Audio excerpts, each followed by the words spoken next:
Olá, povo de Deus, sejam bem-vindos a mais um podcast da comunidade Boquim de Louvor. Já quero convidar você para ir curtindo, comentando, compartilhando, chamando mais pessoas para conhecer esse momento de evangelização, conversa, testemunho, tudo isso para que nós possamos ser edificados através da vida e da missão das pessoas que também passam por esse momento aqui. Já hoje eu quero convidar você porque, olha, tá muito bom o podcast de hoje. Nós convidamos aqui um irmão que uma história maravilhosa. Ele tem uma missão já há 24 anos de evangelização, uma das vozes mais lindas e canta muito, muito bem mesmo. Uma pessoa que com certeza foi agraciada por Deus e que também tem uma coragem que poucas pessoas nesse nosso país têm coragem de evangelizar da forma que ele faz. Toda essa história ele vai contar aqui para a gente hoje com todos os detalhes e quero convidar você para poder estar com a gente. E logo após a vinheta, a gente volta.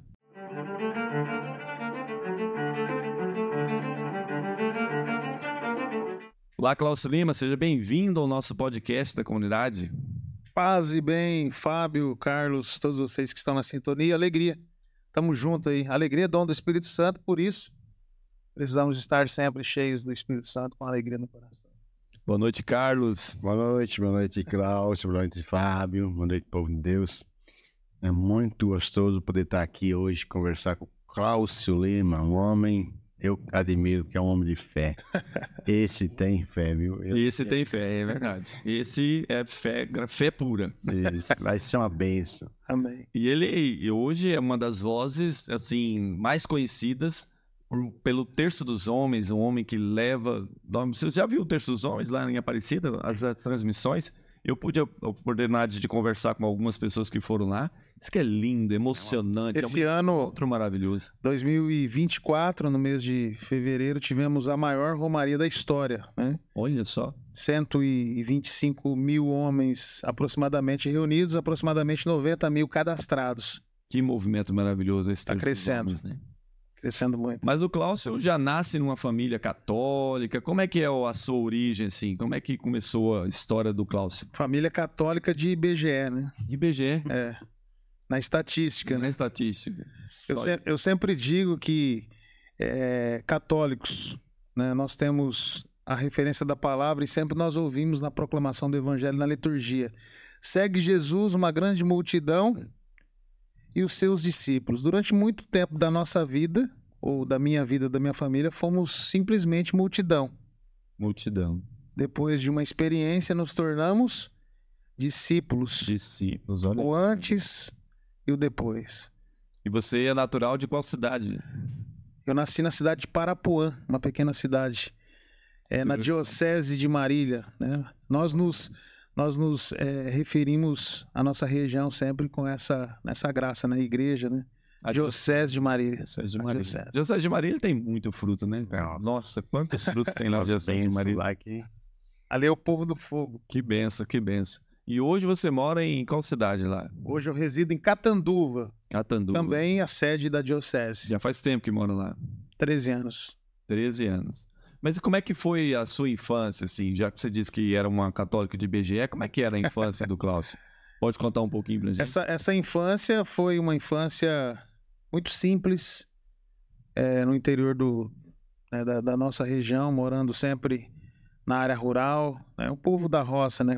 Meus pais, agricultores, e ali foi onde veio a luz, né? Veio ao mundo essa bênção, né? Cláudio Lima nasceu nessa realidade.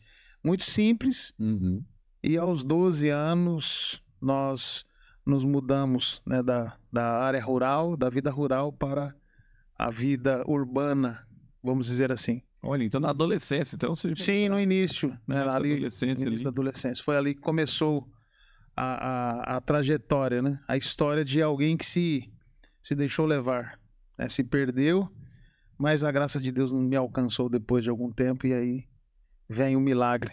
A experiência que eu posso dizer que transformou a minha vida. Que aí sim eu deixei de ser da estatística. É verdade.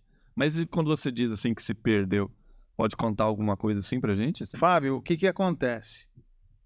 aquele que não, né, não tem um berço, né, que não tem uma base, ele está vulnerável, né? Essa é a palavra. Uhum.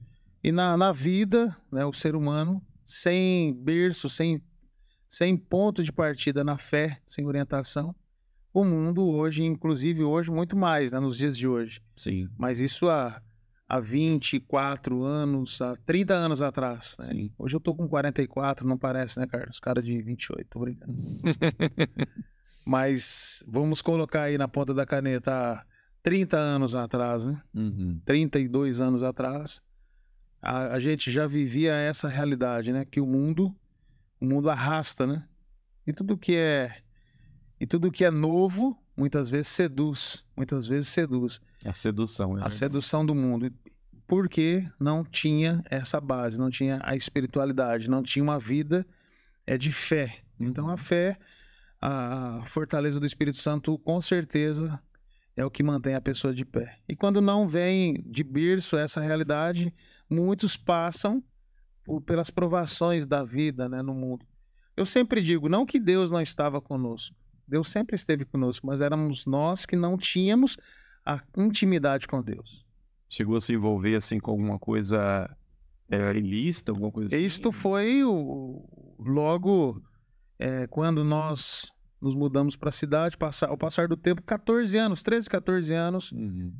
né, a sedução do mundo foi me levando através da música, inclusive, né? Através da música já, então. Então, através dessas influências mundanas, podemos dizer, Uhum. eu fui me embrenhando no mundo da droga, né, no crime, e isso foi gerando todo um conflito, uma situação que acabou resultando, o que muita gente já acompanha, né, nos acompanha pelas redes, talvez já até viu outros testemunhos nossos. Foi a misericórdia de Deus que me alcançou no fundo do poço, senão, hoje não estaria aqui. Mas Cláudio, então quer dizer que o Cláudio tem um passado bem difícil, bem complicado. Muito sofrimento, muita dor. É claro que a gente não está aqui para poder julgar, nem é isso. Sim. Na verdade, é bom que tenha essa história para dizer, porque tem muitas pessoas que escutam e assistem a gente que tem também a mesma situação. Sim. Né? E todos nós passamos por dificuldades demais, mas desculpa perguntar mais um pouquinho, eu quero cavucar o seu, né? Tá mesmo. Tá difícil. Se você quiser e se você não tiver nenhum problema, conta pra nós alguma coisa aí que bem... Lembremos-nos da palavra de Deus, né? Sempre com a palavra de Deus, que é a nossa luz, que nos orienta. Onde abundou o pecado, superabundará a graça de Deus. Sim, sim. Mas lembremos também que o inimigo veio para matar, para roubar e destruir. Destruir quem? Quem não está na presença de Deus. Uhum. Ou quem não teve a experiência de Deus, podemos assim dizer. É. Então foi a minha história, foi a história da minha família. Mas alguém sempre, né, nessa família, na minha família e na família de muitos, alguém sempre tem a experiência primeira. Na minha casa foi minha mãe. Sua mãe que foi primeiro para a igreja. No início dos anos 90 ali, fez essa experiência do batismo do Espírito Santo dentro da Renovação Carismática Católica, onde ali minha mãe veio perceber que precisava, né, algo acontecer na nossa família, porque nós estávamos indo, né, para a ribanceira, como diz o ditado popular. Glória a Deus.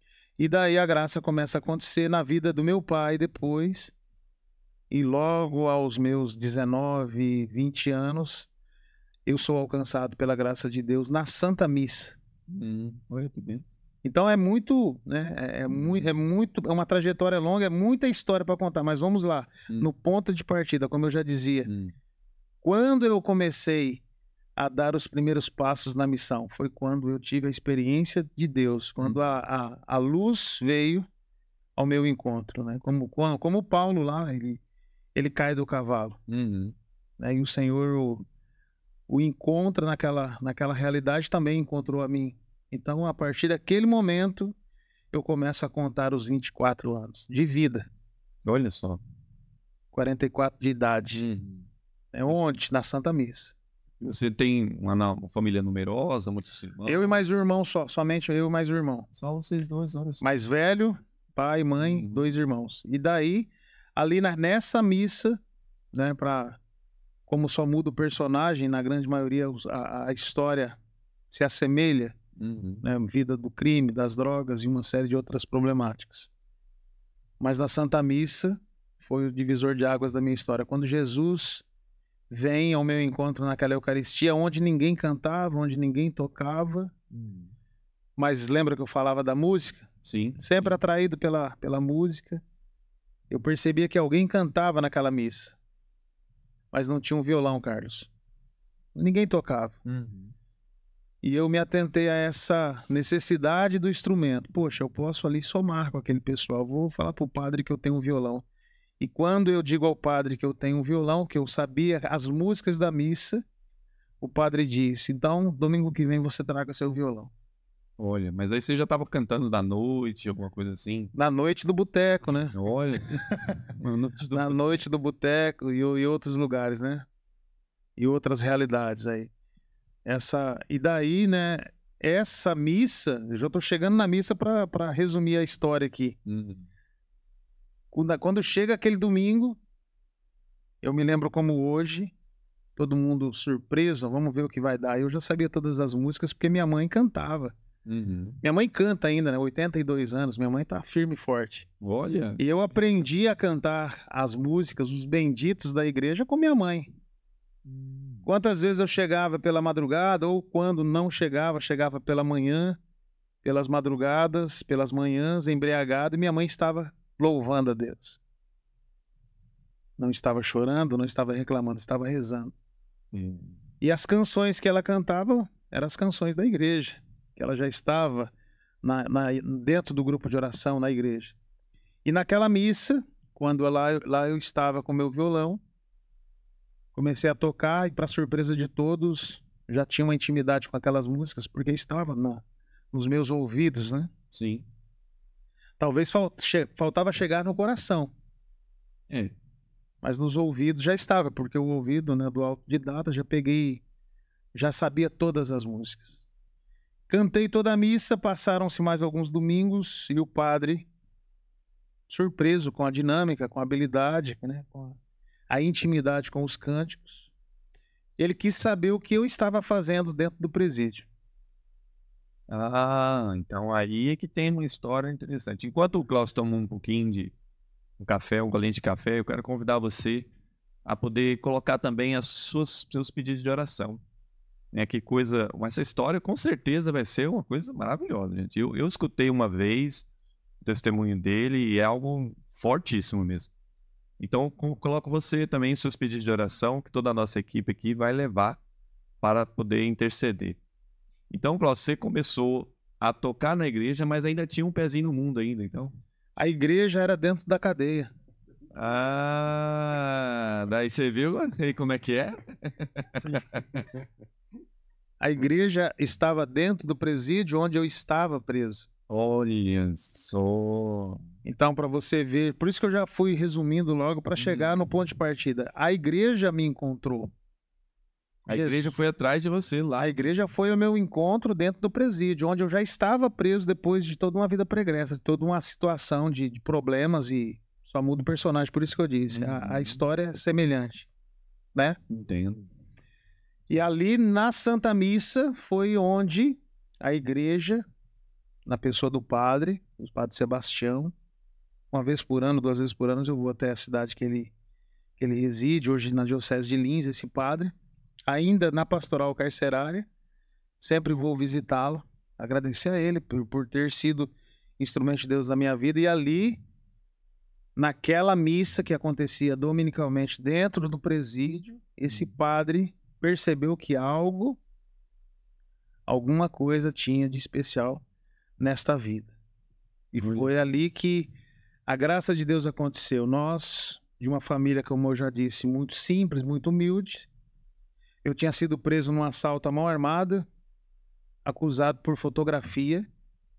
Eu não tinha feito esse assalto, não era eu o assaltante.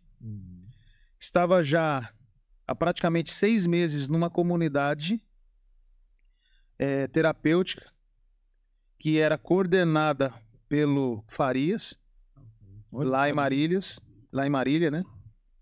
Farias coordenava um projeto de recuperação, e eu, depois de 5, 6 comunidades que eu tinha passado desde a minha adolescência, lá eu estava, em Marília, vivendo a experiência do batismo no Espírito Santo, claro, né? Como Farias, Que bênção, dentro né? daquela comunidade.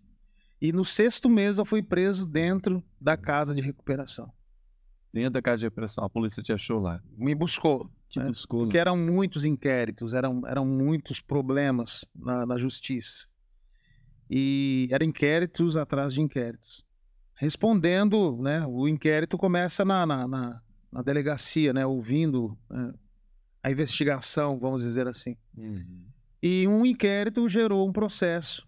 E eu fui condenado praticamente à revelia em um assalto que eu não tinha praticado. Cumpria 15 meses de cadeia, 1 ano e 3 meses. Foi a condenação que você recebeu? 8 anos. 8 anos. Mas eu estava cumprindo 15 meses. Praticamente já num processo de progressão de pena, né? Já, em seguida já iria para o regime semiaberto. Mas o que eu sempre coloco, enfatizo, o que a graça de Deus me proporcionou foi a devolver a minha dignidade. Uhum. Porque poderia eu mesmo, não tendo sido o autor daquele crime, ter cumprido uma pena. E esse histórico ficaria. Sim. Sim. Mas quantas outras situações, quantos outros livramentos, né, eu não tive pela misericórdia de Deus. Que tal? E é por isso que hoje eu vivo em missão e o que me rege é uma palavra: reparação. Então, por mais que eu percorra distâncias, por mais que eu enfrente desafios, eu tenho no meu coração sempre essa palavra: gratidão e reparação. Então, porque a misericórdia de Deus me alcançou no fim da linha, no fim da picada, como diz o ditado popular. Onde muitos, às vezes, dizem, né, na força de expressão, nem Deus dá mais jeito numa situação dessa. Mas ali, com certeza, Deus, né, viu a intenção do meu coração também, o desejo do coração de mudar de vida. A gente sempre fala aqui, Klaus, tivemos alguns podcasts já, e sempre temos essa mesma impressão, que Deus, é claro, não abandona ninguém, mas que a palavra das outras pessoas, porque quando as pessoas veem alguém em situação fora da graça, longe de Deus, ou até mesmo, como você disse, as pessoas começam, em vez de profetizar que ela vai sair daquilo, que ela vai ser liberta, elas começam a jogar ainda mais julgo em cima das pessoas. É muito importante a gente prestar atenção no poder da nossa palavra. Uma coisa que eu vejo, né? Onde começa? Na renovação carismática. Na inovação. Quantas pessoas que foram alcançadas pela renovação? Sim. Pela mãe, pelo pai, pelo não sei o quê. Eu, pela minha esposa que me levou. Quer dizer, é uma graça. Então, sempre tem alguém que está atrás orando. Sempre tem alguém. Eu sempre falo, se não tem quem ora, Deus não faz. Então, se você está aí com um problema e só reclama, faz que nem a mãe dele. Louve, agradeça, tenha certeza que Deus vai alcançar. Deus alcança. Agora, quando você só reclama aí, Deus... Por isso a importância da gente não julgar e não dizer, né? A gente precisa ver, porque Deus, ele sempre vê, como você mesmo disse, ele sempre vê a pessoa liberta. Ele não olha para a pessoa desgraçada nas tarjetas, não. Ele olha a pessoa e vê, enxerga ela liberta, sarada, na graça. E Deus te olhou e te viu assim, e ele começou a te mostrar que você era assim também. É isso que você sentia. Que pelas providências, né, podemos dizer assim, por tudo que vinha acontecendo, é claro que o Espírito Santo em nós, ele começa já também nos, né, despertar em nós esses sinais, né? Então são sinais que são claros, né? Deus, ele nos responde muitas vezes por sinais para que não tenhamos dúvida. Não, Deus não deixa dúvida no nosso coração. Sim. Deus faz uma volta, né? Pega ele lá na casa de recuperação, prende ele lá, leva ele para ele sentir também. Sim. Tem um peso. Sim. A responsabilidade de estar numa cadeia não é fácil, né? E aí Deus provê aquele padre que vai lá para alcançar, ver o que Deus faz para poder alcançar uma pessoa. E Deus está fazendo isso na vida de todos. De todos. Só que precisamos estar, né, sempre atentos aos sinais. Então eu sempre digo, o possível compete a mim, o impossível compete a Deus. Olha que maravilha. Eu poderia muito bem ali naquela situação estar ali desanimado e ficar lá tocando meu violão na cela. Mas algo maior, uma força maior me animou a estar ali diante do padre e dizer, padre, eu tenho um violão. E minha mãe que me deu o violão. Naquele tempo eu não era casado, não tinha família, era um jovem, digo assim. Hoje eu tenho 20 anos de casado, graças a Deus. Mas naquele tempo, né, um jovem, uma pessoa assim, com toda uma história e com todo um futuro pela frente. Mas minha mãe foi usada pelo Espírito Santo para enviar um violão lá na cadeia. Porque não tinha, o violão chegou depois. Eu sempre digo assim, que eu também, não sei, vou dizer que eu sou músico, né? As pessoas falam, eu ajudo, canto, animo, alguma coisa. Mas eu digo para as pessoas, a música é a desculpa que Deus arruma para poder te salvar. Perfeitamente. É a desculpa que Deus arruma para salvar a gente. A música é praticamente para as pessoas que tocam na igreja, porque tem muita gente que começa a tocar e acha que está fazendo um favor de servir. Não, eu estou lá, muitos músicos, né? Chega lá, não, eu estou fazendo um favor, porque não sei o quê. Não. Na verdade, a música foi a desculpa. É um argumento de Deus. Para poder salvar. E essa música, que é um dom, e que Deus colocou em você, com certeza, foi usada lá naquele momento para tirar você daquela situação. Mas como é que foi isso aí? Você continuou tocando na missa? Foram poucas missas, né? Porque logo em seguida, essa conversa que o padre teve comigo, aí ele entrou nessa intimidade, né? O que eu estava fazendo ali, como eu fui parar ali. E daí o padre entendeu que um agente da pastoral, um advogado, no caso ali, que também era um colaborador da pastoral, moveu, a pedido do padre, um processo que cabe a todo condenado, que é a apelação do processo. Mas eu que não tinha nem advogado. Mas Deus estava olhando. Olha só. O Espírito Santo é nosso advogado. Então alguém estava rezando, como o Carlos já dizia. Alguém estava de joelhos dobrados, né? E até hoje está lá, né? Que bem. Até hoje está lá com... Minha mãe tem calo aqui, né? Que sustenta a missão. Tem o calo, minha esposa também. Mas a minha mãe, ela tem o calinho do terço aqui no dedo, de puxar a bolinha. Então essa graça, com certeza, tem, né? Tem um preço, né? Sim, sim. Alguém está ali permanentemente intercedendo. E esse advogado moveu esse... Até foi uma surpresa, eu me lembro claramente dos detalhes. Bateram lá e disseram, tem um advogado aí para te atender, mas eu não tenho advogado. Olha, você falou que não tinha advogado? Não, eu não tenho advogado, nem do Estado, né? Porque o condenado que está preso, até chegar a vez dele de ter um advogado do Estado, ele cumpriu a pena. Meu Deus. Funciona assim. É um sistema bastante... É o sistema... É um SUS do presídio. É o SUS do presídio. É um negócio cruel. Então, o advogado do Estado só chega para atender o condenado depois que ele cumpriu a pena. É assim que funciona. Até hoje. Do tanto que demora. Não chega. Mas o meu chegou porque Jesus chegou primeiro na Eucaristia. Aleluia, glória a Deus. E aí, eu não tenho dúvida, né? De que foi a graça e a ação de Deus que me alcançou naquela situação. E daí o agente vai me buscar, me chamar na cela. Tem um advogado para você. Eu chego lá no parlatório, advogado para mim. Estou aqui em nome do Padre Sebastião. Sim. Ele poderia ter dito assim, estou aqui em nome de Jesus, mas era em nome de Jesus. Sim. Assina essa apelação. Poucos dias depois, a absolvição veio. Olha só, que bem. E daí a dignidade que eu digo por quê?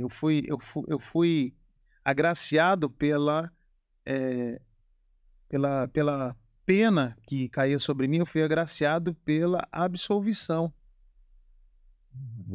E os outros crimes? Depois que ele quer responder? Os outros crimes, os inquéritos, eles foram ficando, né, arquivados, vamos dizer assim. Os arquivos e aquilo que a vida do crime, da dependência da droga, do crime, o que o mal causava, a graça de Deus foi arquivando, podemos dizer assim, porque se fosse para vir à tona, hoje eu não estaria vivo, talvez, né? Essa é a coisa mais maravilhosa que a gente vê em Deus, é assim, que a gente chega condenado, a gente chega injusto, e a gente não merece a graça, mas Deus nos dá essa graça e dá a redenção e a remissão. Eu fui ver esses dias, redenção e remissão são duas palavras bem diferentes. Mas essa é a graça de você confessar teu pecado diante de Deus, você é absolvido. Se você confessar teu pecado diante da justiça, você é condenado. Essa é a diferença, que as pessoas mente e omite, né? E esse recurso até daria para expandir esse raciocínio. Esse recurso se chama apelação. Apelação. É o último recurso que cabe ao condenado. Tem que apelar. E só quem pode apelar é o advogado. Sem advogado não tem apelação. Então hoje nós vamos apelar a quem? Ao Espírito Santo. Quantas pessoas estão nos acompanhando? Quantas situações de percas, de dores, de problemas, em todas as realidades da vida. Sim. E eu sempre digo, Carlos, só tem aflição quem está vivo. Mas nós temos a quem apelar. É o Espírito Santo. Ele é o nosso advogado. Que maravilha. E aí a graça acontece, né? A apelação. Enquanto o Glaucio coloca o microfone dele um pouquinho mais perto ali, para poder a gente melhorar um pouco mais o áudio para vocês. Mas olha, gente, que história, hein? Só tá começando. E eu já tô aqui todo arrepiado, porque é uma coisa, realmente, a gente percebe a ação da mão de Deus. E aí, Glaucio, você sai com essa absolvição e olha para lá e olha para cá e vou fazer o quê? Como é que foi? A partir dessa graça recebida, a sede de caminhar com Deus. Sede. Porque tudo isso, né, eu lembro como hoje, em diversas oportunidades, eu citei e cito esse momento. O dia que eu fui preso dentro da comunidade, o Farias foi orar por mim na cadeia. Olha. Antes de ser transferido para o sistema. O Farias foi lá com a palavra de Deus dentro da cadeia em Marília. Ele orou por mim. Ele disse: Deus está permitindo você viver uma experiência que parece não ter saída, para dessa experiência ele alcançar muitas almas. Ele, através desse momento, Deus está trabalhando na sua vida. Aí eu pensava assim, o Faria tá ficando louco, né? E é louco mesmo, né? Enxerga onde ninguém vê, né? Profecia. A profecia. A profecia. E ele foi lá orar, né, naquele momento e pôs a mão sobre mim, eu lembro como hoje. E depois eu vi toda essa situação, toda essa sequência da profecia acontecendo. Porque a profecia, as palavras de poder que vêm da boca de um homem de Deus, ela se cumpre em etapas, né? Não é uma mágica, são etapas que vão sendo trabalhadas na nossa vida. E até chegou esse momento que eu voltei com sede, porque eu já vinha de uma experiência. Não só dos 6 meses na comunidade, mas de uma família, de uma mãe, de um pai que já estava também no caminho e querendo ver a graça acontecer dentro da sua casa. E ali, com certeza, como o Carlos já disse, a oração, a intercessão de uma comunidade já estava ali sendo feita na minha vida desde quando... Quantas vezes eu falo, eu chegava muitas vezes à tarde, o grupo de oração às terças-feiras, e eu pensava que o povo da Renovação Carismática ia buscar minha mãe em casa para levar para o grupo de oração, porque na época só tinha um grupo de oração na cidade, E a gente morava na cidade de Oswaldo Cruz. Encostava 2, 3 carros à tarde, ali 6h30, 6:45, porque o grupo era 8 horas. E na minha inocência eu falava, eu acho que eles vêm buscar minha mãe para ir pro grupo. Eu pulava em cima de casa para me esconder do povo da igreja. Pra não ir pro grupo de oração. Não, para não encontrar, porque eles entravam dentro de casa. E aí depois que eu descobri que os carismáticos iam em casa rezar. Eles rezavam com a minha mãe antes de ir pro grupo de oração. Fazia intercessão no grupo. Lá em casa. Só que eu pensava que eles rezavam na sala, né? Mas eles não rezavam na sala.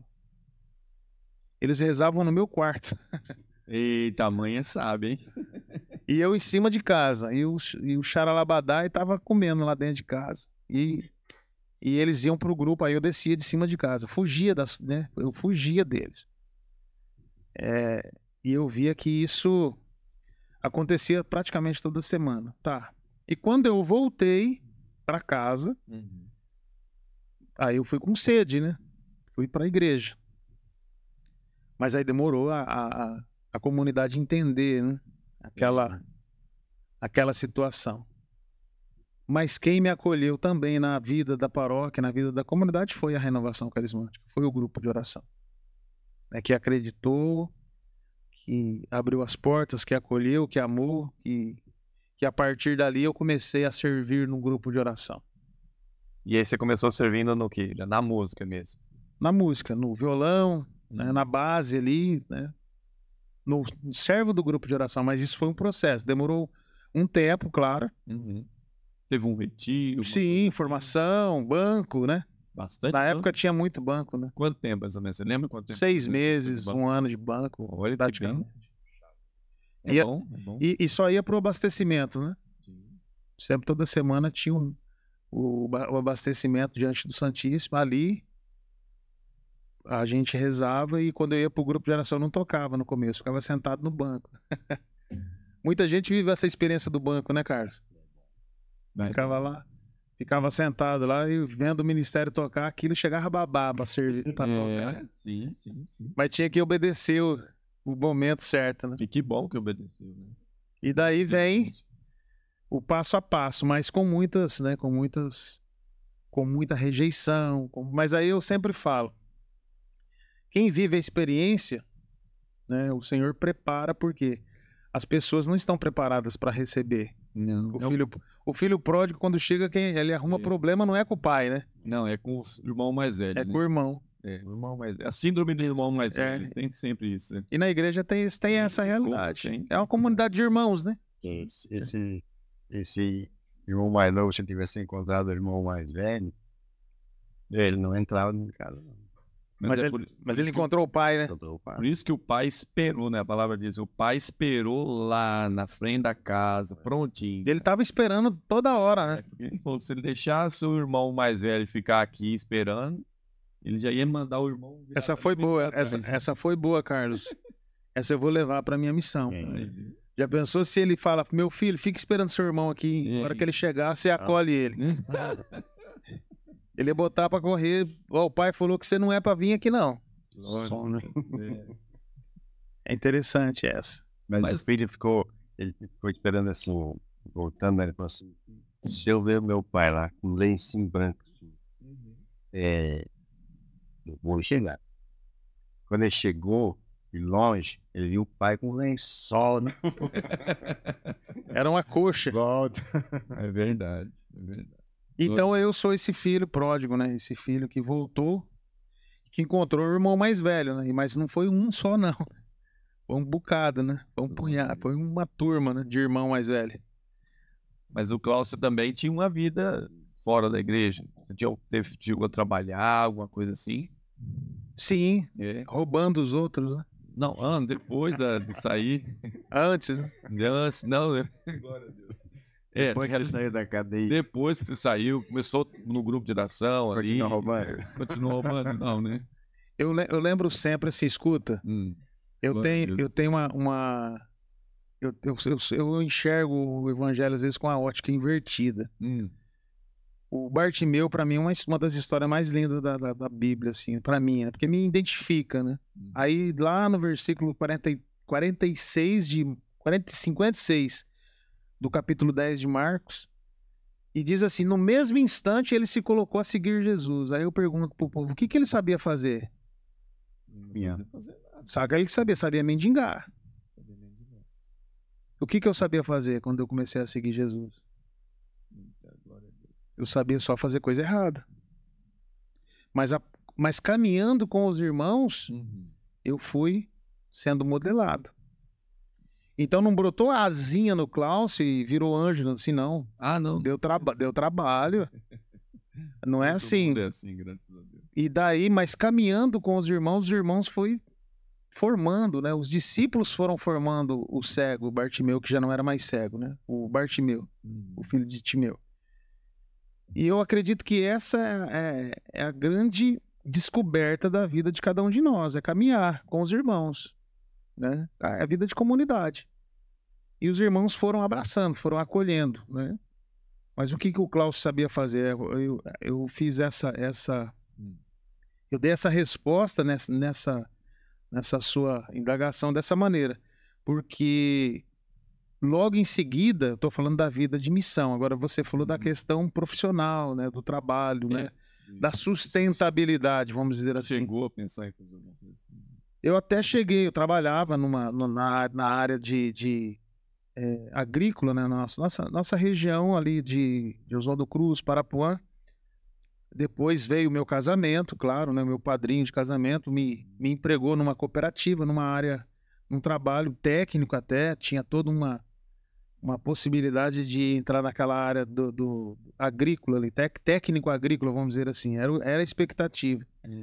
Mas daí Deus foi me conduzindo para outra realidade, a qual até hoje eu vivo, que é a evangelização.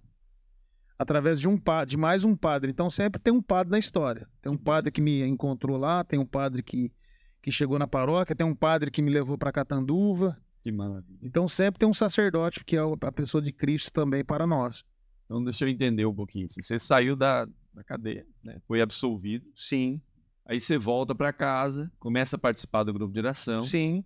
Dali participando do grupo de oração, conhece alguém e começa também a trabalhar na área ali. Me inserindo no mercado de trabalho ali. Isso. Inserindo no mercado de trabalho, como todo mundo. Né? O que tinha na nossa região. Começa a trabalhar, participar do grupo de oração e conhece alguém. Vida comum. Sim, normal. Comunidade. E ali, a partir desse momento, quando vem também o meu casamento, né, depois de 3, 4 anos que eu já estava em liberdade, aí o Senhor foi me reconduzindo a essa vida de comunidade e a vida comum também na sociedade.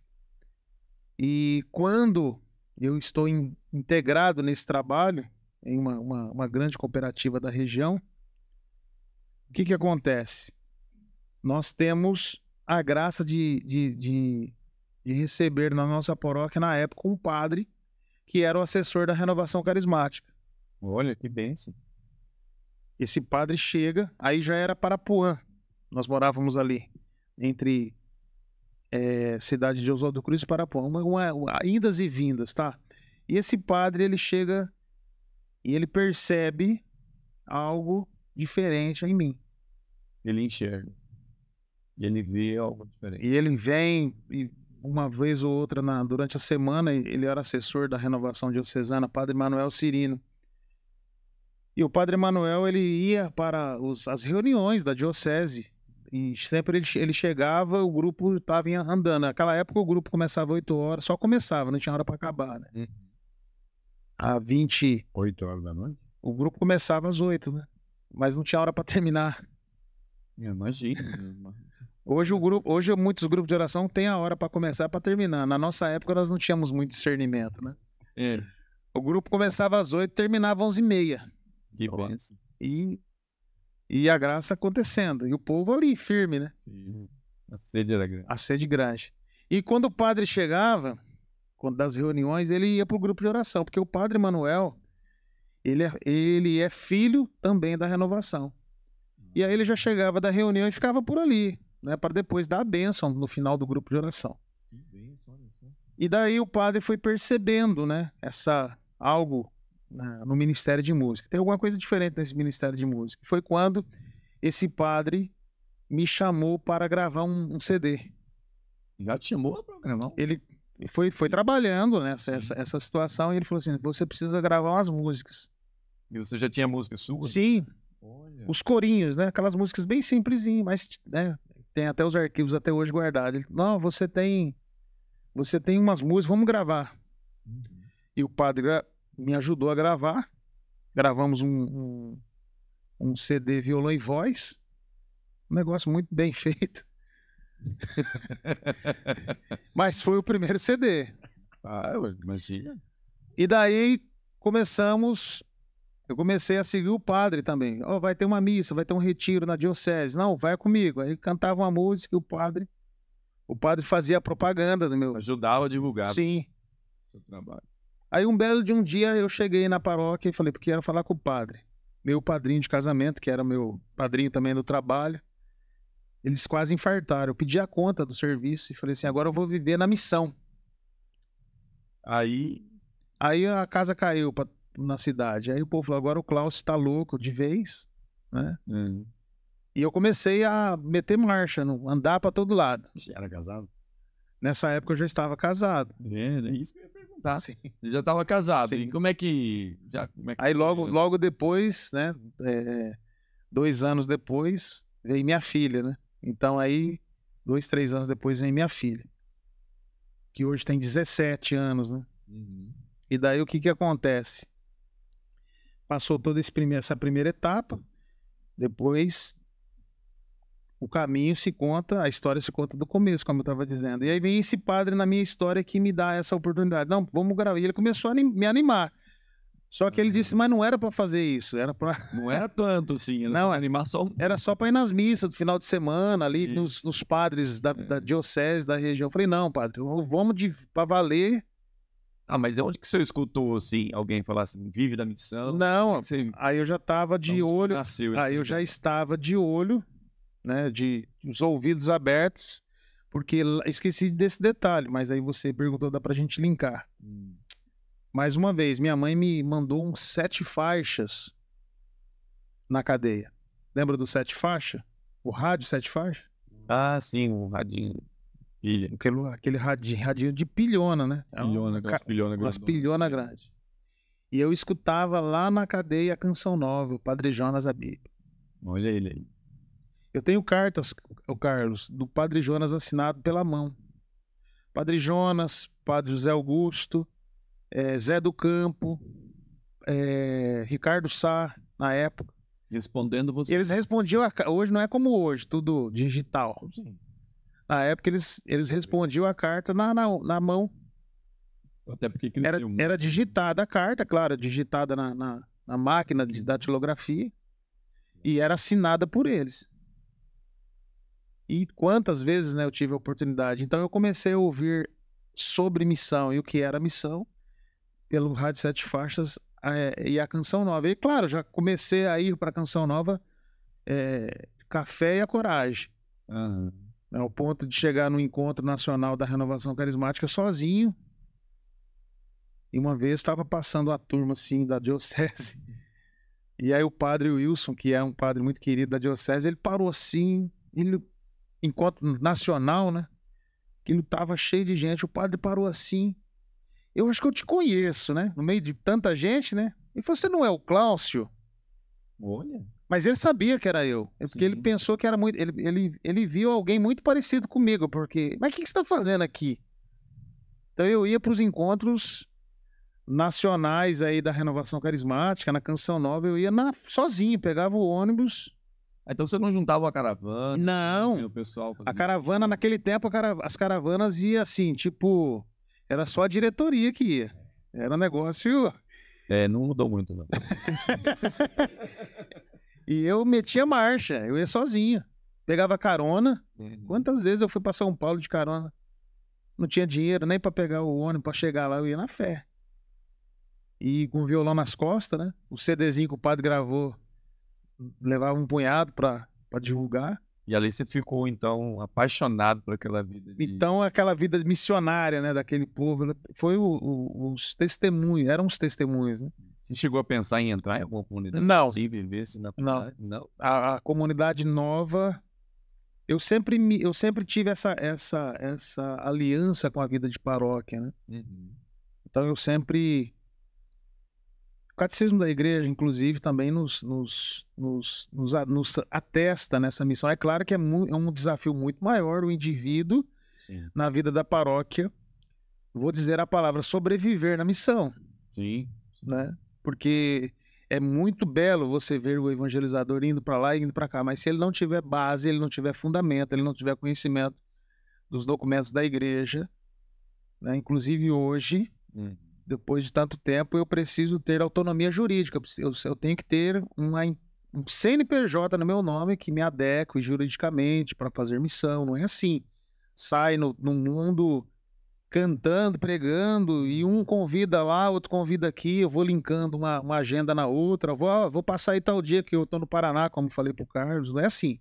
Então tem toda uma articulação para a evangelização.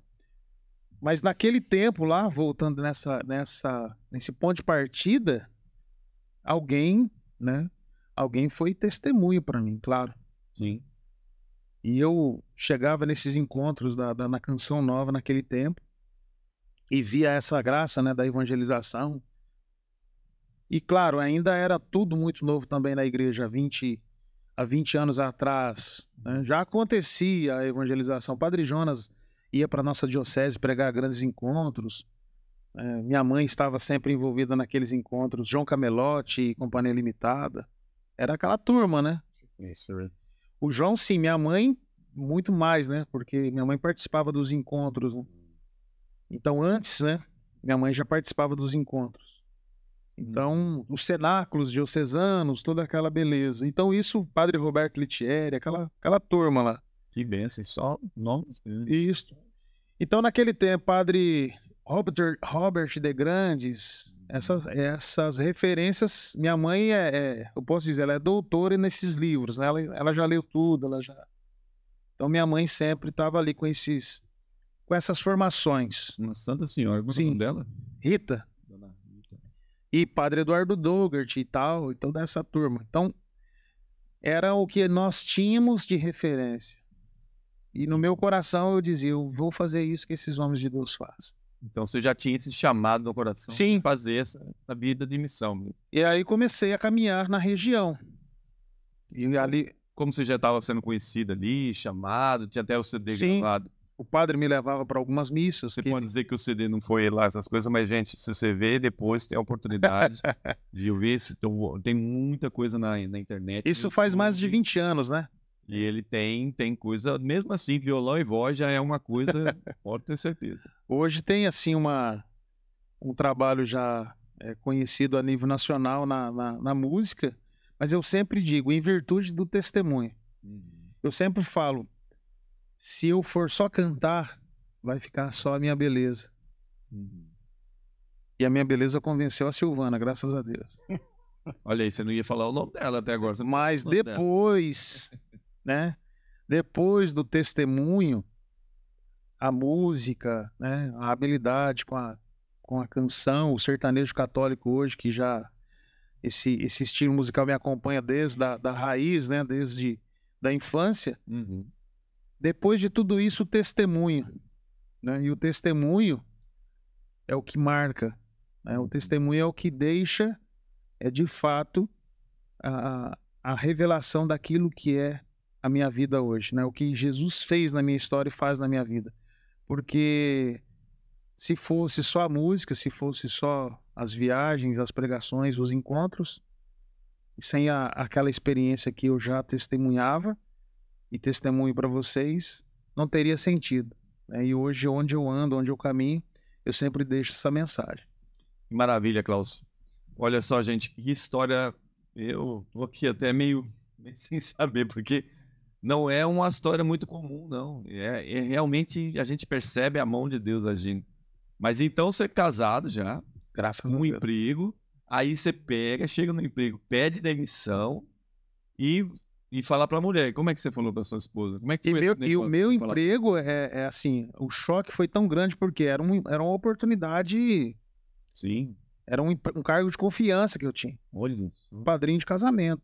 Não, vamos dar uma força pro irmão, tá? E aí eu peço as contas. Chega pra mulher, e aí? Como é que você foi? Chegou, ela já tava... Minha esposa caminhando, né, naquele processo também de ver a graça de Deus acontecendo, o Espírito Santo vai preparando tudo. Não tenho. Hoje eu tenho plena convicção de que nunca houve dúvida, né, no nosso coração. Hoje eu estou viajando já há 15 dias, passo 10, 15 dias em casa. É um ciclo. Cada ciclo a gente vive um desafio. Esse ciclo que eu vivo hoje é necessário, né? É necessário viver dessa maneira hoje, na expectativa de um novo ciclo que vai se iniciar. Eu tenho uma filha de 17. Só uma filha. Só uma filha. Sua esposa trabalha? Hoje ela trabalha. Trabalha na comunidade, trabalha com as suas vendas ali e faz o seu trabalho. E aí, como é que começou, assim, as primeiras missões? Você falou que começou ali primeiro, na região. Como é que foi esse negócio de chegar até ser nacional? Daí o padre me chamou, falou, a gente precisa conversar com o bispo. Olha. Você tá indo muito longe. Você já tá pegando o ônibus aqui, batendo longe aí, tô sabendo que você tá andando por aí. Eu pegava meu violão e jogava nas costas, pegava um ônibus e andava 200, 300 quilômetros, descia na cidade. Um exemplo, São José do Rio Preto. Para quem morava numa cidade de 12 mil habitantes, chegava em Rio Preto, era uma metrópole, né? Era um cidadão. Ou quando não ia de carona, né? Uma mochilinha cheia de CDs, aí eu saía no comércio. Ó, eu sou evangelizador missionário católico, eu vou cantar uma música para vocês aqui. Pegava o vídeo no comércio. É muita ousadia. E tal, e divulgava meu CD e tal. E isso foi chamando a atenção de muita gente na região. Quem que é esse cara que tá vindo aqui no comércio falar que é missionário, vendendo CD para todo mundo? Mas é claro, eu ia na paróquia também. Cidade muito grande, para mim achar a paróquia dava trabalho, a pé, né? Mas cidades menores, eu chegava, eu ia lá na paróquia, quero ver o padre. Padre, eu tô chegando aqui, vou fazer um trabalho hoje na sua cidade. O senhor me dá a benção que eu vou divulgar meu CD. Olha, Carlos, que juízo. E o povo da igreja, vamos trazer esse menino para cantar no nosso grupo de oração. De onde você é? De onde você está fazendo? E esse pessoal acabava se conectando, né? Sim. Porque eu trabalhava durante o dia divulgando meu CD. E à noite eu ia pro grupo de oração. E já ia convidando o povo pro grupo. E isso gerou o quê? Gerou toda uma dinâmica de comunicação. Porque eu chego aqui em Dourados também, eu faço isso. Vou para cima. Você acha que eu vou vir só para ir na boquinha pregar, cantar? Não, durante o dia eu tô batendo perna aí, cantando lá. Amanhã Rádio Coração né? Ou nesses dias aí Rádio Coração. Comércio, quem que é o coordenador do Terço dos Homens, quem que é da comunidade, e vou lá divulgar minha música, é o meu sustento, meu trabalho, tá? E daí o padre disse, não é pra você conversar com o bispo. O padre falou, vou jogar essa batata pro bispo, né? Se ele resolver, abençoe. Aí o bispo, chegou a visita do bispo na nossa paróquia. E nessa visita do bispo, eu estava passando por um momento difícil na evangelização. Eu decidi sair do Ministério de Música, do grupo de oração.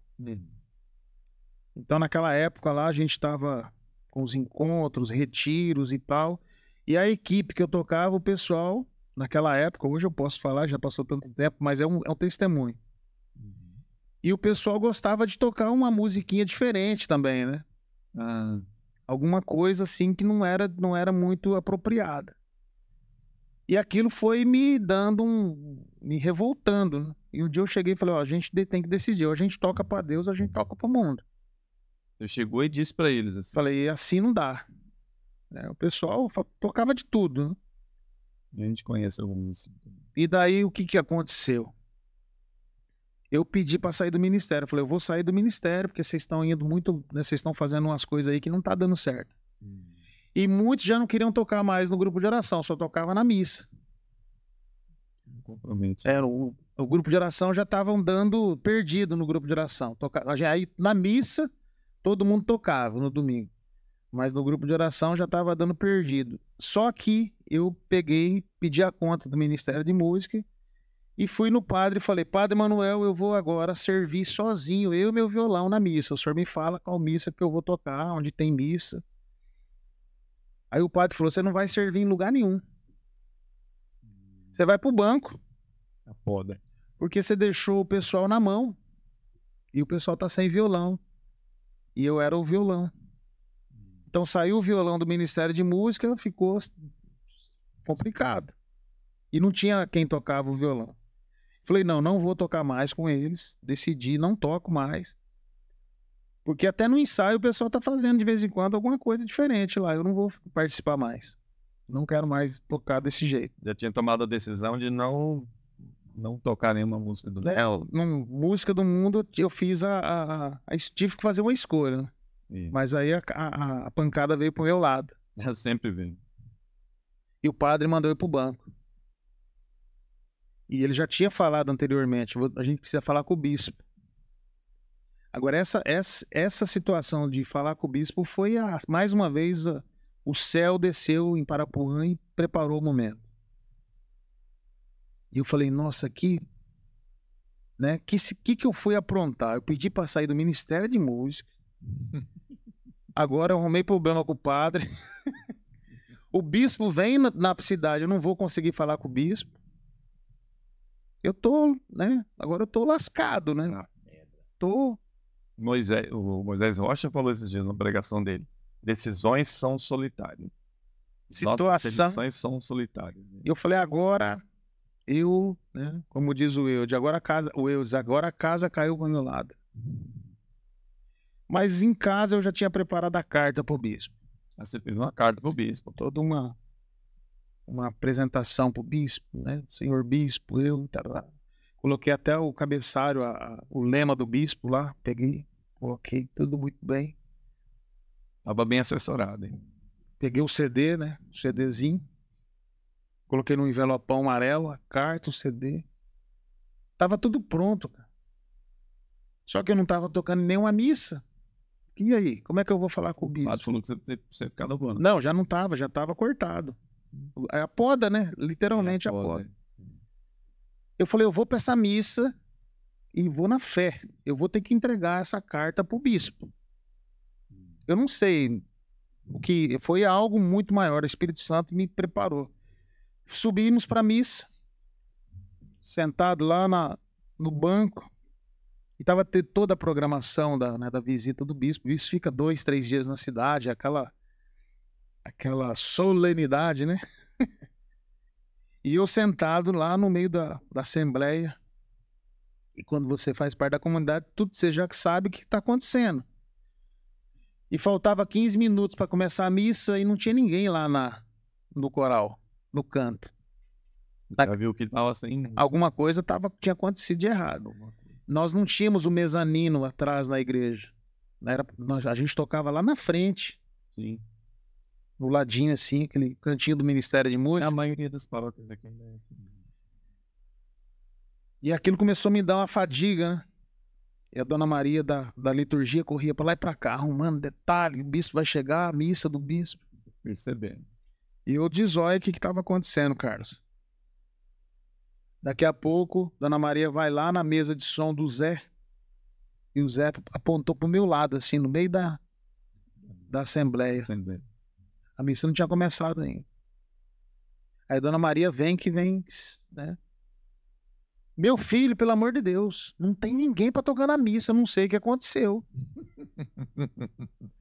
Você precisa tocar a missa. Esse dia foi assim foi providência. Falei, Dona Maria, a senhora não tá sabendo? Eu tô cortado, eu não posso tocar na missa. Ela falou, não, você tem que tocar na missa. Não tem ninguém para tocar na missa, não chegou ninguém. Faltando alguns minutos para começar a missa. Não, já tava em cima do laço, o negócio foi assim, o tempo parou nesse momento ali. Eu falei, eu posso até tocar, Dona Maria, se o padre autorizar. Então me acompanha. Chegamos lá na sacristia, o padre tava todo parlamentado, parecendo um periquito, né? Um louro, né? Todo verde, bonito. E ele tava ali, o Padre Manuel é uma figura, né? Saudoso Padre Manuel. O Padre Manuel faleceu num acidente vindo da Rede Vida. Olha isso. Bateu o carro, 48 anos, mais ou menos. Ele morreu novo. Inclusive, o Padre Manuel, ele é irmão do Joaquim, do mesmo grupo de oração do Faria, da São Judas, lá em Marília. E naquele momento, Dona Maria, atrás da Dona Maria, por ali. Dona Maria falou: Padre Manuel, o senhor não sabe o que aconteceu. O que foi, Maria? Tava lá todo se arrumado, né? E o bispo tava chegando. O bispo tava na casa do pessoal da comunidade, ali do lado da igreja. Não tem ninguém para cantar na missa. Ele falou: não acredito. Eu vou... Aí ele falou assim: eu vou matar a fulana. Que é... Ele disse a pessoa que ficou responsável. Responsável. Ela falou assim: mas o Cláudio tá aí. Maria, manda ele tocar na missa. Ele falou: não, ele tá aqui, ó. Ele falou que só vai tocar se o senhor abençoar. E o padre me deu a benção ali. Ele falou assim: não vou nem te falar nada. E eu peguei um violão velho da igreja mesmo, que não tinha outra saída. Um violão ruim. O meu tava em casa, eu não tava tocando na missa. Mas tinha toda uma orientação que o padre preparou para tocar na missa do bispo. Sim, a missa do bispo a gente sempre faz. Né? Aqueles cânticos, né? Tudo é próprio para visita pastoral. E eu não sabia de nada, eu não tinha preparado nada. Aí eu pensei assim: eu vou olhar na assembleia, ver se eu vejo alguém dos grupos de canto. Pode ser a Dona Maria, pode ser quem for. Tem que vir aqui compor comigo para mim não ficar sozinha. Eu passei o zóio para lá e para cá, como diz o ditado popular, e ninguém da música na missa. Não achou ninguém. Ninguém. Porque hoje, né, aqui não tem esse problema, mas tem lugar que os cantores só vão na missa quando toca, eles não vão na missa. Aqui não tem. E nesse tempo que eu fiquei no banco, eu tava na missa todo domingo. Eu sentava no primeiro banco, né, pro padre ver eu lá, na frente, assim, bonito.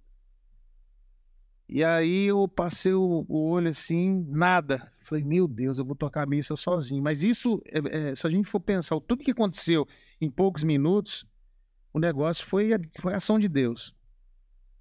Aí o bispo já tá lá na procissão de entrada, leitor, né, o comentarista, né, pau. Já comecei com Te Amarei. Aquilo o padre tava vermelho, né, branco, mudando de... E o bispo, Dom Oswaldo Giuntini, entrando, balançando a cabecinha. Acho que ele olhando e fala: que baderna, que bagunça, nem prepararam nem uns cantos próprios, né? E eu, Te Amarei, sozinho. E o povo canta. E o povo, música, né? Música que o povo canta. E foi... Tava parecendo um grupo de oração o momento que eu tava fazendo. Eita, beleza. E aquilo o padre tava suando, frio. E tá bom. Aí no decorrer da missa, né, o padre não infartou, graças a Deus. O que eu fiz? O que eu tinha levado pra missa? O envelope com o CD e a carta. Saí por trás do presbitério, fui lá, ajoelhei no pé do padre. Falei: ó, a carta do bispo tá aqui. E o CD tá aqui dentro. O senhor olha pra mim essa carta que eu preciso falar com o bispo hoje. Aí o padre balançou a cabeça, eu voltei pro meu lugarzinho quietinho, né? Naquela piedade, né?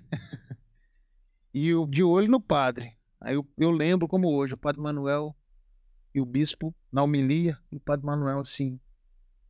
Tipo, foi você que escreveu?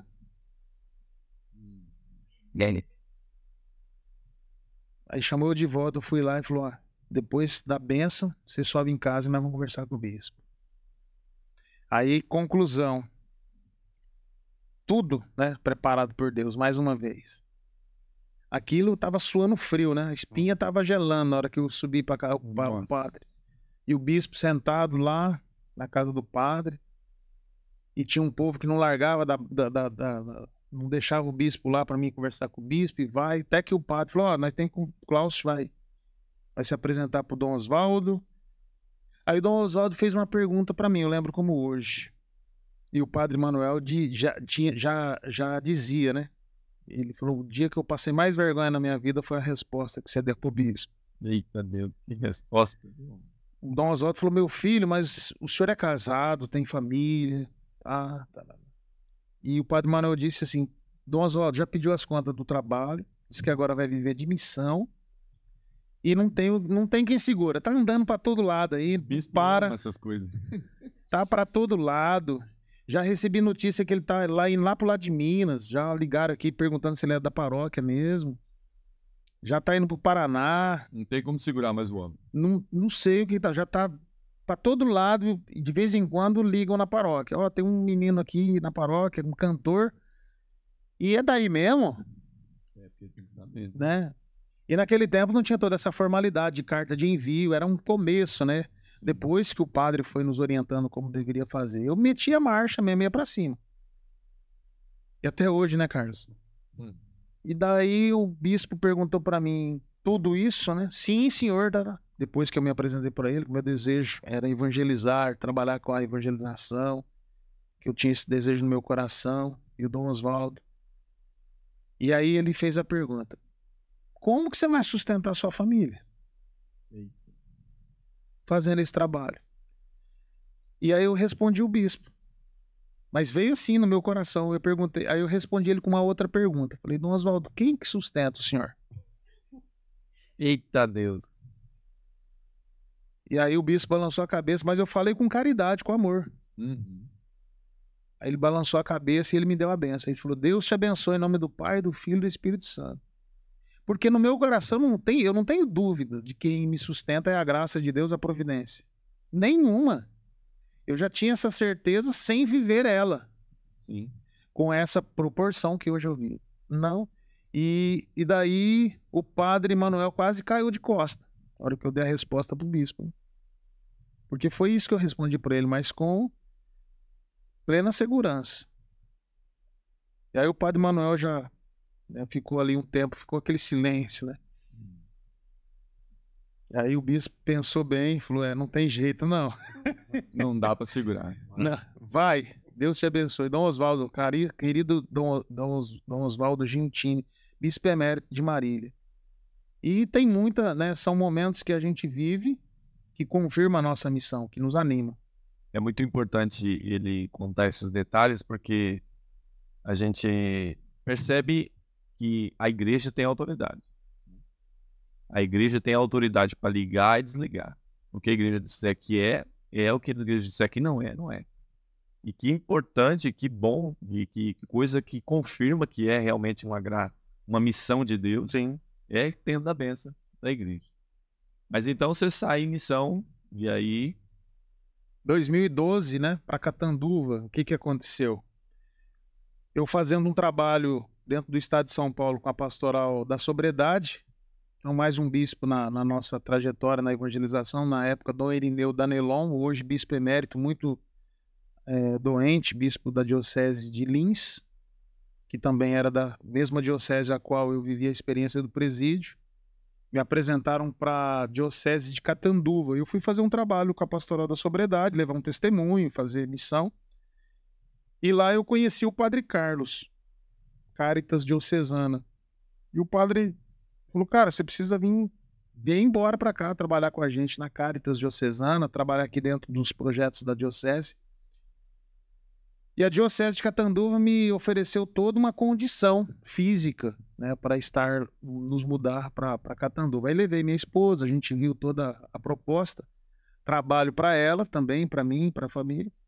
É trabalho e missão, vamos dizer assim. O meu trabalho era a evangelização dentro das obras sociais da diocese. E mais uma vez, mais um bispo, Dom Otacílio, bispo emérito da diocese de Catanduva hoje, a igreja me enviou para a missão em Catanduva. Eu trabalhei praticamente 3 anos dentro das obras da diocese. Em 2016, eu deixei as obras da diocese, porque o governo do estado, com os seus programas sociais, começou a interferir nas obras da diocese. Porque a igreja não faz trabalho social, a igreja faz caridade, né? Sim. E aí a caridade começou a virar assistencialismo. E essa problemática que a gente sabe que acontece, e os recursos do governo, né, e começou a implicar com a espiritualidade dentro das obras da igreja. E a igreja, no caso a Caritas, naquele momento, se submeteu ao governo, ao Estado. Mas eu não. Aí eu falei pro padre, então, o senhor me despede, me manda embora, que eu vou voltar para a missão integral. Então foi uma pausa de 3 anos, claro, fazendo missão, indo e vindo, finais de semana, feriados, mas aí eu retomei de novo em 2016 a vida na evangelização, até por graça de Deus, algumas participações na Canção Nova, em outras mídias católicas, isso ia nos divulgando pelo Brasil. Me lembro como hoje, 2015, eu tive a oportunidade de dar um testemunho no PHN. Na época, o PHN era um programa referência na evangelização e expandiu a comunicação por todo o Brasil. Então, hoje eu viajo, conheço o Brasil, né, de norte a sul, leste a oeste. Eu não tenho uma rede social impulsionada, é tudo orgânico, mas eu tenho uma grande comunicação na igreja. Então, por quê? Naquele tempo do PHN, eu não conseguia atender as missões que me convidavam. Por quê? Eu tinha um trabalho dentro da diocese. Então, eu só podia viajar a finais de semana. E isso até hoje repercute. Então, você percebe a força da evangelização. Eu que ia para uma Canção Nova, sentava lá no banco, numa formação, passaram-se alguns anos, hoje me convidam para dar um testemunho, para cantar num Canção Nova sertaneja. E isso gera um conteúdo, como aqui também, né, no podcast da Boquim, outras comunidades vão nos conhecer e no momento oportuno, entender que aquele testemunho, que essa missão, né, serve também para ser levada para a sua comunidade. Glaucio, eu conheço um pouco, ele fez um retiro, a primeira vez que eu vi, fez um retiro lá na comunidade, cantou no retiro, foi uma benção. E uma coisa que chamou a atenção de todos nós, né, é que ele faz, e ainda faz, missão por todo o Brasil, andando de moto. Sim. Na época era uma moto 125, se eu não me engano. 150. E aí ele cortava uma moto 150 cortando o Brasil. Conta aí uma história muito interessante com essa moto. Belém do Pará. Você foi de moto? Não. A distância que eu já percorri mais de moto, assim, mais distante, 2.000, 2.500 quilômetros da minha região. Da sua cidade. Então, mas a intensidade da moto veio mais alta agora, de 2020 para cá. Aquele tempo de pandemia para cá. Eu encontrei uma modalidade na evangelização. Você dizia, né? Eu sou o único evangelizador de moto do Brasil. Né? Ninguém viaja de moto para evangelizar. Ninguém. Eu não conheço realmente. Em 2022, eu vou dar um testemunho, um exemplo que é isso que acontece. Eu recebi uma ligação de Palmas, no Tocantins, 1.400, 1.500 quilômetros de Catanduva. Irmão, nós vimos o seu testemunho no PHN em 2022. Então, eu tenho 2 testemunhos no PHN. Um com o Dunga lá em 2015 e um em 2022 com o Peter. E o seu testemunho é o que a gente precisa para um retiro de jovens aqui em Palmas, no Pentecostes, 2022. Como a gente faz para te trazer aqui? A pessoa quer te saber, né? Sim, as informações, os custos, né? O investimento, podemos assim dizer. Falei, Palmas no Tocantins. Aí eu já busquei a distância, né? Eu falei, olha, qual é a data? Pentecoste, assim. Tá. Faltava ainda 45 dias, 2 meses. A gente vai comprar seu voo, então, tudo certinho. Falei, opa, vocês não vão comprar voo, não. Vamos fazer a cotação do voo. O valor do voo é tal. Então, vocês colocam no caixa esse valor, que segura esse dinheiro da passagem aí. Esse dinheiro é o investimento, não é? Não é a passagem? Eu estarei aí no dia. Mas como? Eu falei, fica tranquilo que eu chego. Manda a carta do padre, o comunicado de envio, tudo certinho. Eu saí de casa faltando 15 dias pro 20 dias pro... Na motinha 150. Não, aí já era 300. É 300. Para Palmas. Só que nesse caminho de 1.400 quilômetros eu conheço com a palma da minha mão. Conheço todo mundo. Aí eu já vou ligando pro pessoal. Tô indo para Palmas tal dia, assim, assado. Então não vai ter uma despesa alta para o pessoal me levar para os grupos de oração, porque eu já estou indo, já estou a caminho. Cláudio, mas quanto que vai custar você passar aqui? Não, vai custar a providência, eu estou na estrada. Porque alguém lá na ponta da linha me convidou para aquele evento, então eu vou abrindo a agenda. Aí naquele caminhar, toda a minha programação já foi fechada. Quando eu cheguei em Palmas, eu já estava com a providência material.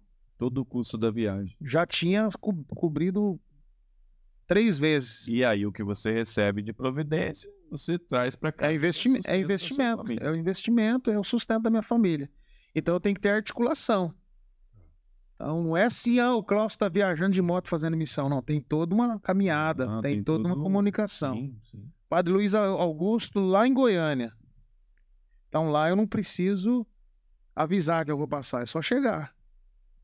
Lá tem toda uma acolhida, como aqui em Dourados, tem toda uma comunidade que já nos acolhe. E vai entendendo essa dinâmica do Cláudio, né? Quantos padres, quantas comunidades, quantas paróquias, quantos irmãos, pastorais, movimentos, hoje não só terço dos homens.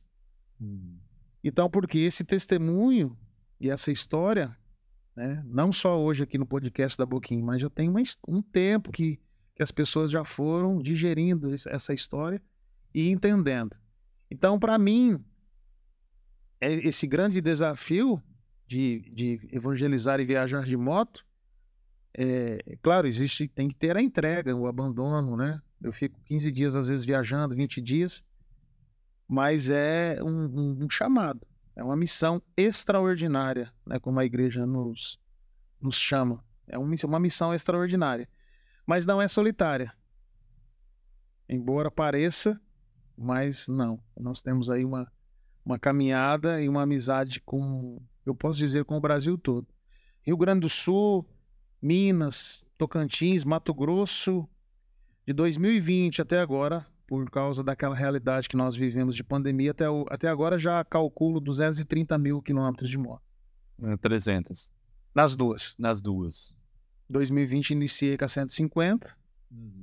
E a 150 está em casa descansando, ela cansou bastante. Com certeza.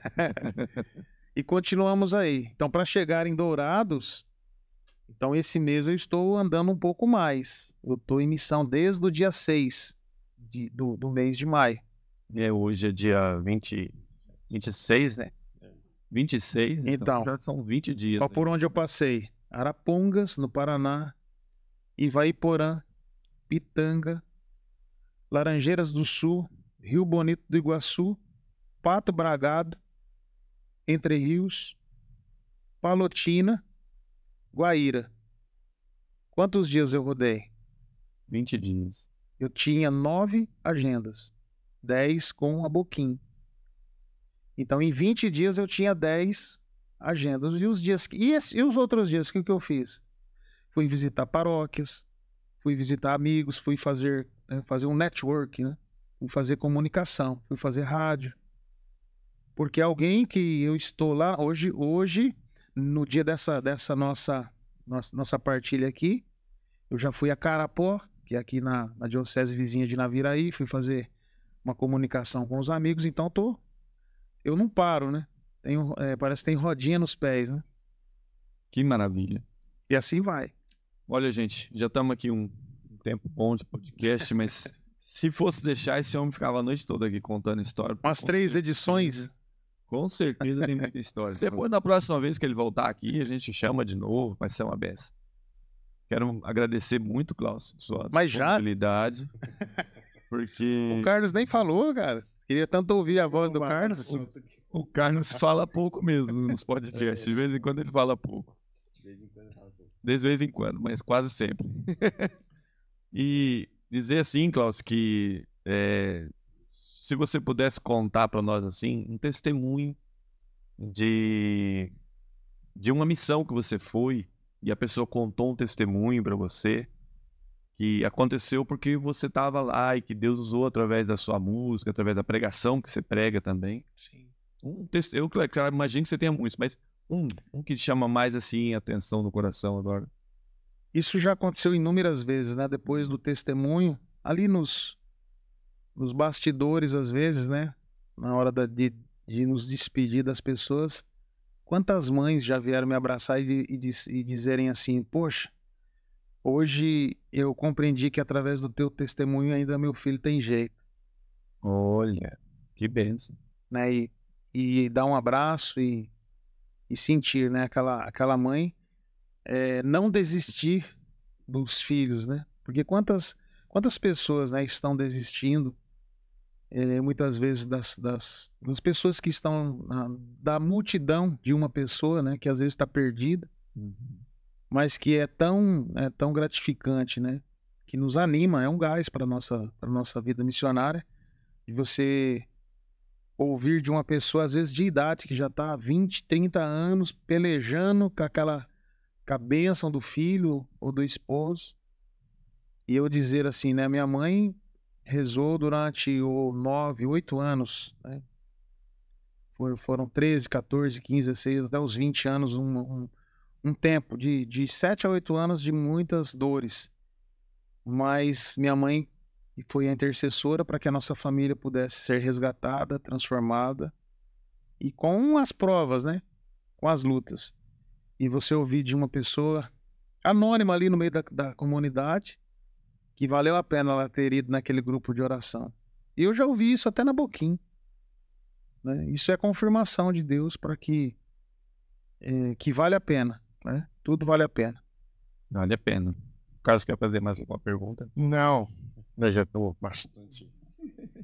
O tempo já vai indo. Mas, assim, sempre tive essa curiosidade de entender melhor a sua missão, né? Porque a gente fica pensando, poxa vida, como é que sustenta? Como é que, né? E aí você falou uma palavra muito interessante, né? A gratidão e a reparação. Sim. Reparar aquilo que a gente fez de ruim na vida, né? Então, porque uma coisa é você receber a graça de Deus, né? Se converter, trabalhar para Deus, mas sempre ter essa noção que você precisa reparar também. Quanta coisa que a gente fez, né? E a gente precisa entender isso. Deus não está cobrando nada. Não está cobrando nada de ninguém. Mas eu tenho que reparar, né, a minha vida, tudo que eu estraguei, né? Porque quando a gente fala assim, você fala mal de alguém, você jogar um travesseiro de pena no alto, né? Aquelas penas vão embora, e depois como é que você vai reparar esse estrago que você faz, né? Então, mas de uma maneira ou outra, Deus espera que a gente seja grato e repare, né? Isso na verdade, essa palavra é um passo dos 12 passos da pastoral da sobriedade. Então, eu aprendi muito com a pastoral da sobriedade, uma pastoral praticamente anônima na igreja, né? Mas que eu aprendi muito, me ensinou muito. O amor exigente, a pastoral da sobriedade, os 12 passos, são instrumentos que nós temos nas nossas mãos e que para mim foi necessário, né? Muito, aprendi muito com essas pastorais, me formaram, me ajudaram e me ajudam ainda a viver a missão. Você tem uma intimidade com o Terço dos Homens? Você fez uma música também? É sua hoje? Fiz 7 músicas já. 7. A música dos 25 anos do Terço dos Homens, Mãe Rainha, minha música foi adotada como uma música tema. 2022, tivemos a graça de estar em Olinda cantando na grande concentração. Venho escrevendo e cantando e me conectando com diversos movimentos, porque o Terço dos Homens é composto de diversas realidades. Terços diocesanos, terços paroquiais, movimento da Mãe Rainha.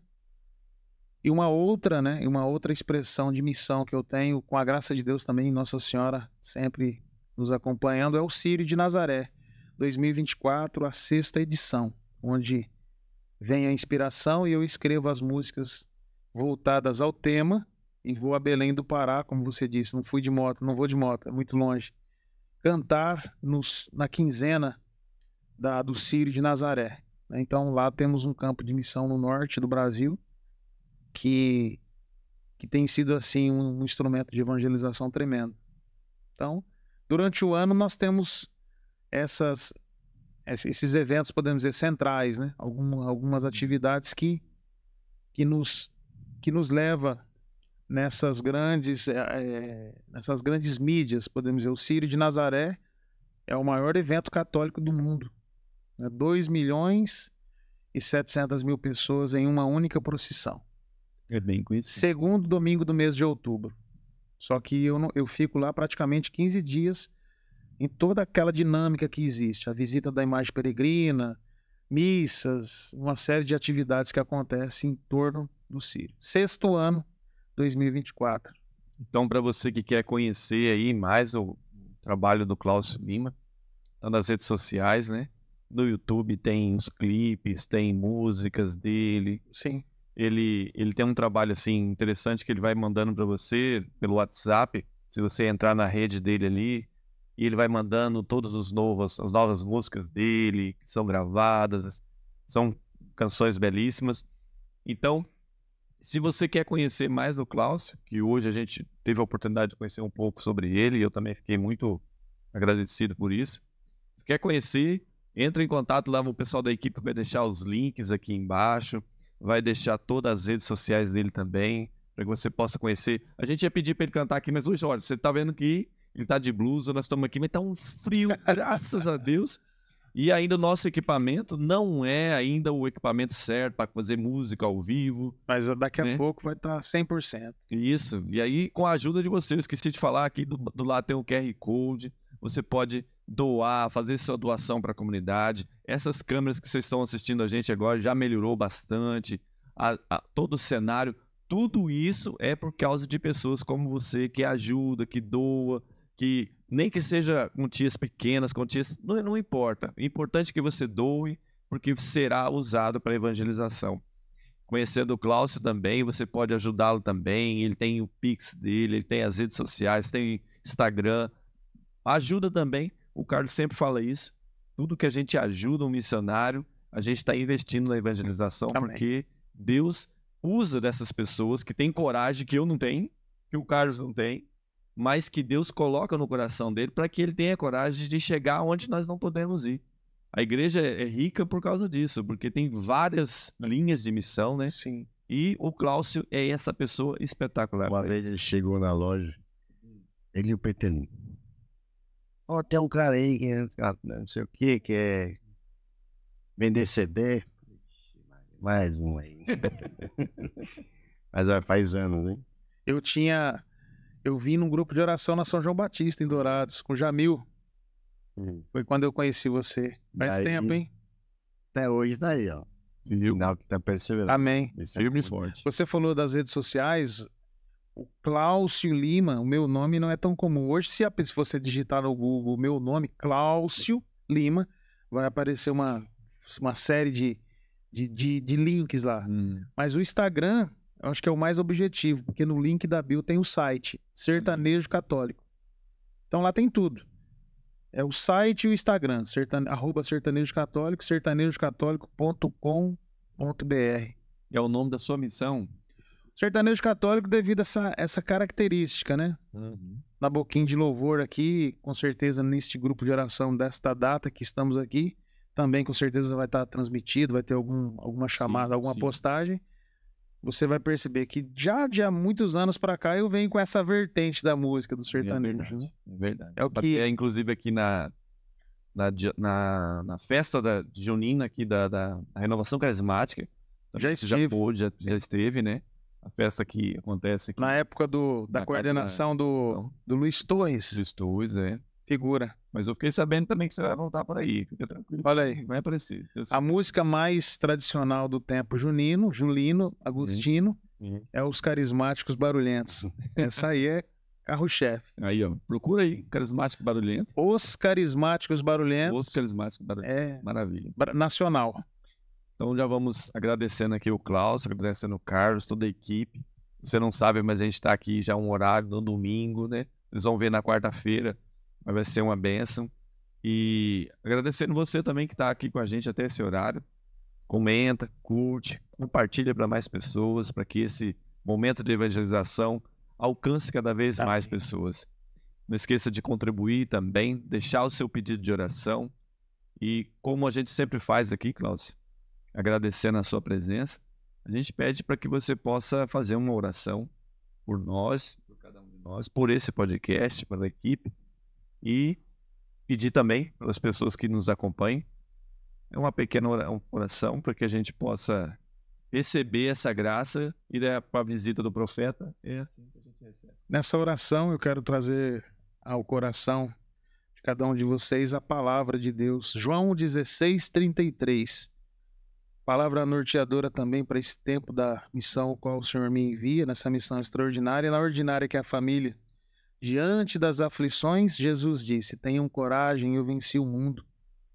Lembremos-nos daquilo que eu dizia no início do podcast. A multidão e os discípulos. Jesus está dizendo essas palavras hoje para mim e para você. Porque Ele é o mesmo de ontem, de hoje e de sempre. Qual é a sua aflição?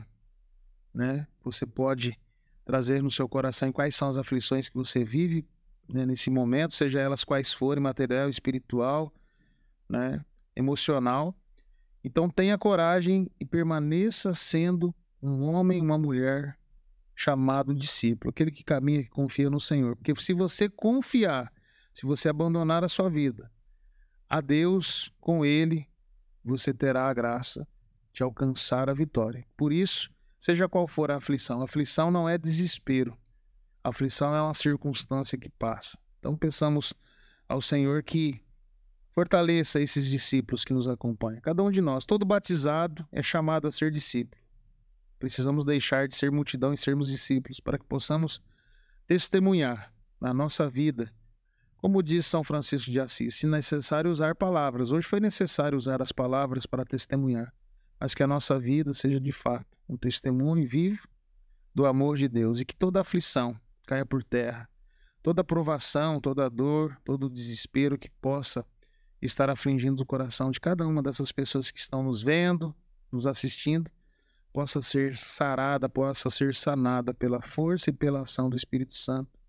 E contando com o auxílio de Nossa Senhora, sabemos que assim podemos contar e ela intercedendo por nós, aliviando também todas as nossas dores e aflições. Ave Maria, cheia de graça, o Senhor é convosco. Bendita sois vós entre as mulheres, e bendito é o fruto do vosso ventre, Jesus.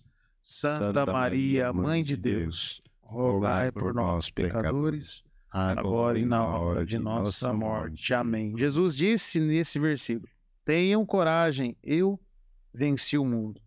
E nós vencemos a cada dia porque nós estamos junto dele. Amém. Amém? Quero pedir para o Carlos pegar a nossa lembrancinha ali, um pequeno lembrete para que você lembre sempre desse podcast, Olha, que é um presente da toda a nossa equipe, preparou com carinho para você.